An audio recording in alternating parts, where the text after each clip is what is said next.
আসসালামু আলাইকুম everyone, welcome back to my channel. সবাই কেমন আছেন? আশা করি অনেক ভালো আছেন। বরাবরের মতো নতুন আরেকটি বাটিকের টিউটোরিয়াল নিয়ে আপনাদের সামনে হাজির হয়ে গেলাম আমি সাদিয়া টাইডাই থেকে।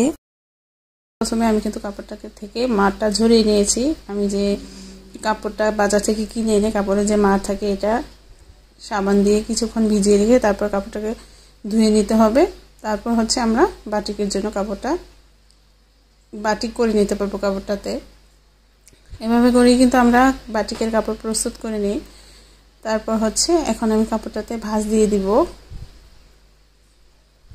আমি যেইভাবে ভাঁজটা দেখিয়ে দিচ্ছি এভাবে ভাঁজটা করে হচ্ছে এরকম ডিজাইন করা যাবে। তো পুরোটা কাপড় এইভাবে করে ভাঁজটা করে দিব। আর আজকে হচ্ছে আমরা পুশিয়ান রং দিয়ে কাপড়টাতে বাটিক করব, বাটিক রং করব। তো পুশিয়ান রং কিভাবে করতে হয় এটা আমি বলে দিই যে পুশিয়ান রং কিন্তু সাদা পানি দিয়ে করতে হয়। আর হচ্ছে এক তোলা রঙে 3 চামচ সোডা আর 3 চামচ খাবার লবণ লাগে, আমাদের যে খাবার লবণ ওটা লাগে। তো আমি মিক্সিং কিভাবে করি এটাও ভিডিওর মাধ্যমে শেয়ার করব আপনাদের সাথে। তো দেখতে থাকুন আমি কাপড়টা কিভাবে ভাঁজ করে নিই। প্রথমে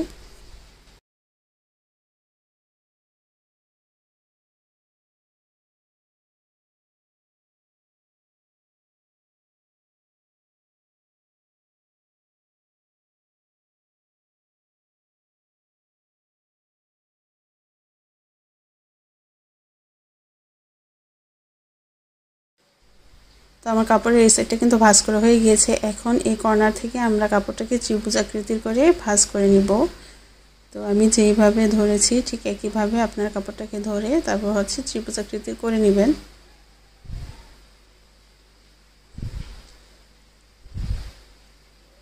এভাবে করে পুরোটা কাপড়ে আমি ভাঁজ দিয়ে দিব।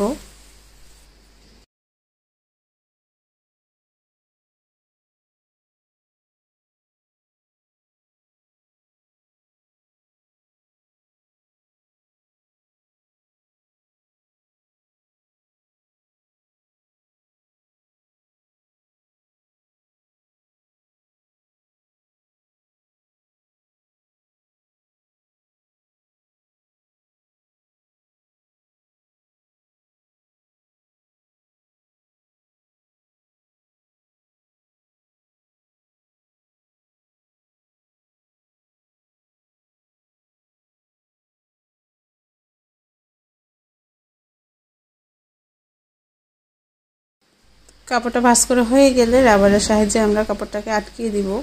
আমি 3টা রাবার দিয়ে কাপড়টাকে হচ্ছে 3 সাইড থেকে আটকিয়ে নিব। আর রাবারটা যেই সাইডটাতে থাকবে এটাতে রং ঢুকবে না। দুইটা সাইড দেওয়া হয়ে গেছে। এখন এই সাইডটাতেও আমরা রাবারটা দিয়ে দিব। খুব সাবধানে সতর্কভাবেই রাবারটা লাগিয়ে নিতে হবে। তো রাবার লাগানো হয়ে গেলে আমরা কাপড়টাকে 10 মিনিটের জন্য পানিতে ভিজিয়ে রাখব।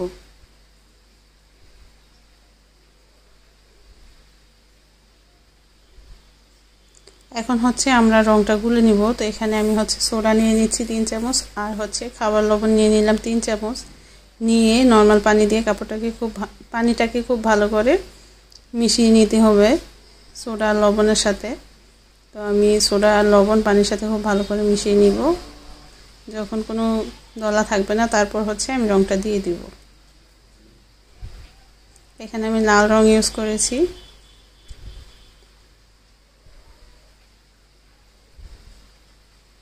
এখন হচ্ছে পানি থেকে কাপড়টাকে উঠিয়ে আমি রঙের মাঝে দিয়ে দিব। প্রথমে একটা সাইড আমি রঙে দিয়ে দিব, তারপর হচ্ছে অপর সাইডটাও দিয়ে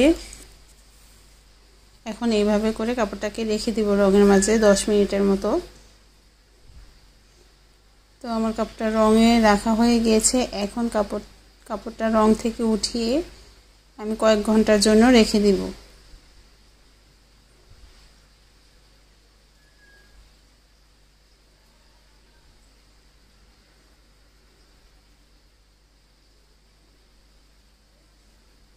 তো এইভাবে করে আমি কাপড়টাকে কয়েক ঘন্টার জন্য 2-3 ঘন্টার জন্য রেখে দিব।